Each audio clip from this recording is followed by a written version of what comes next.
Well, I would have you think about the best movie or the best novel that you've ever seen and ask yourself what sorts of characteristics do they have in common. And what most people come up with when I ask that question is they'll say, well, there are characters, really strong characters that get developed. There is a plot or some sort of conflict, and along with that, drama.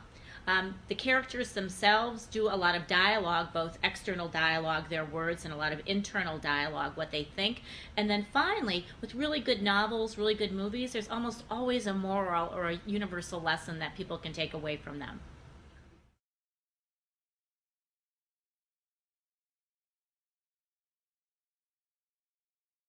Yes, actually, we looked at the application of story in 12 different business functions. So, from customer service to a little bit on sales, marketing, branding, leadership development, strategy, difficult issues, organizational change, project management, and even in financial management. We're really the first folks to be looking at how does story apply in the financial field. So we found overall 72 examples between 2003 and 2006 that we actually showcase in the book Wake Me Up When the Data is Over.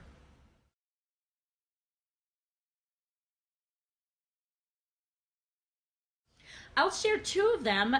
One is from the book, one is not. The reason I'm sharing these examples is because they have a lot of staying power over a number of years. The first one has to do with the Kentucky League of Cities. Back in 2001, Sylvia Lovely, who is the executive director, decided that it would be beneficial for her organization to start to incorporate stories into its work. So several things happened. One is the organization decided that every time they had a touch point with its members, that they would start listening for very critical stories that they could actually capture.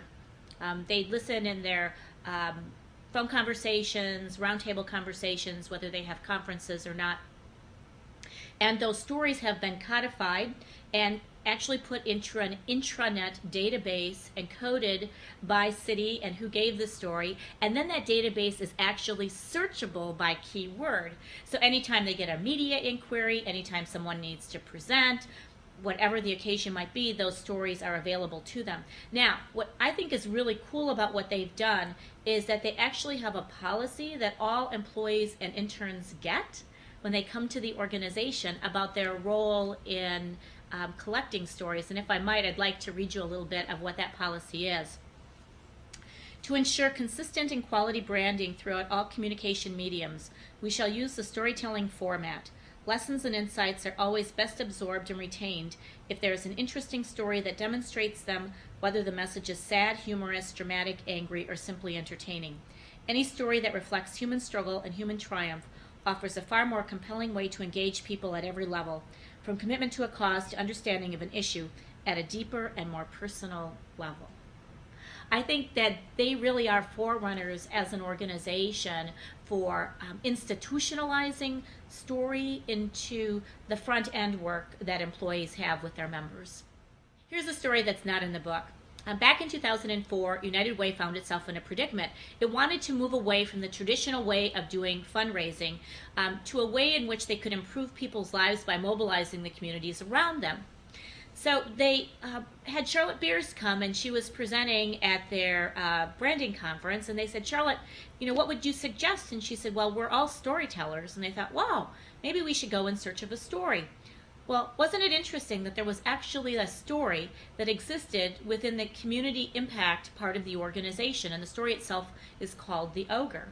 So what happened was, in May of that year, the organization was planning to bring together leaders that represented its 1,400 affiliates across the country. Now, what's interesting is that there is no direct reporting relationship between those entities up to the corporate office. So what Dr. Janetta Cole did in her opening address is she actually shared with people her rendition of the Ogre story as a way to start to shift strategy around fundraising. And then they followed that up with a very short session on how to use story in your organization. Within 3 days following that event, Matt Gaston would tell you that that was one of the 3 most downloaded pieces of information in United Way's history. Now, to take it a step further, I started looking for ways in which this particular story was playing out in different places that I visited. I just happened to go to Indianapolis in August of that year to do a TV show, and I was reading the local newspaper, and on the top of the first section, or this first page of the second section of the paper, was this wonderful story about how the United Way agency in that particular community was changing its way of doing giving. I go to visit a colleague in Northern California a few weeks later. I'm on a walk with her, and she happens to say to me that she's on the board of the local United Way, and I say to her, hey, has anything changed? And she said, yeah, have you heard this story called The Ogre? Now, even as recent as September of this year, I was giving a presentation and sharing a bit about the ogre story. I had someone come up to me in the audience and say, I know that story because I'm involved with my local United Way in my state. And to take it even a step further, today I went onto the internet, Googled the ogre story United Way, and there are myriads of agencies across the country that have that, the shortened version of that story on the front page of their website. So I think that story has just had tremendous impact for the organization.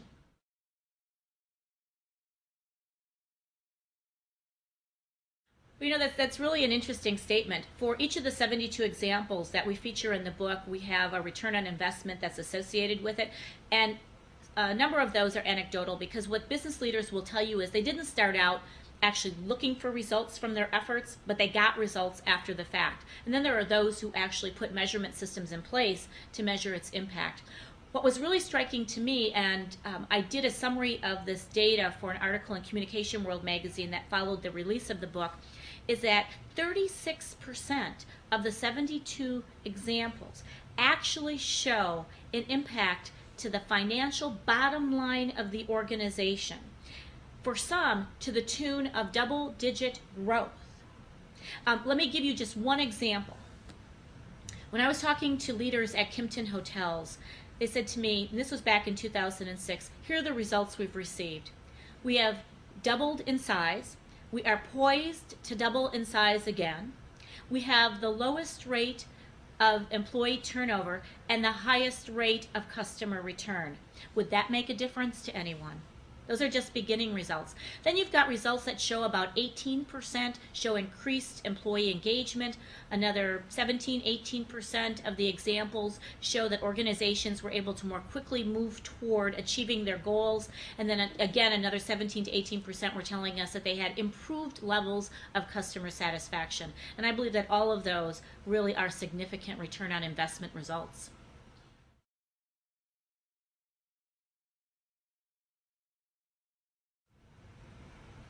Well, what we learned in our research was really interesting to me. There are 5 different ways that stories can be used. We can try to find stories, as they do at the Kentucky League of Cities. We can start to dig into stories to say what's the real meaning behind them, and especially if you have like a lot of member feedback through the form of story, you can say, what are people really telling us? What are those golden nuggets that are themes that are hidden behind all of those stories?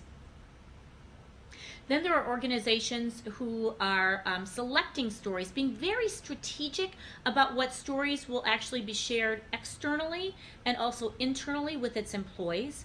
You can also craft stories. And then finally, the 5th piece is what's really intriguing to me. We call it embodiment of story. Now, the telling of story, whether in the oral tradition or in print or electronically, is one piece of embodiment. But I really think that where we need to be looking in the future is at the symbolic use of story. And let me give you a very short example. If you were a Coca-Cola drinker, and I were to show you a picture of just the outline of a Coca-Cola bottle, and I were to say to you something like, tell me about a time in your life when this item factored into it significantly, you would have a host of stories about what that one symbol means to you. And I think that's where we really need to be going in the future, is to say what sorts of symbols can we create in our organizations that would actually become a trigger for people to tell their own stories inside their minds to reinforce who we are.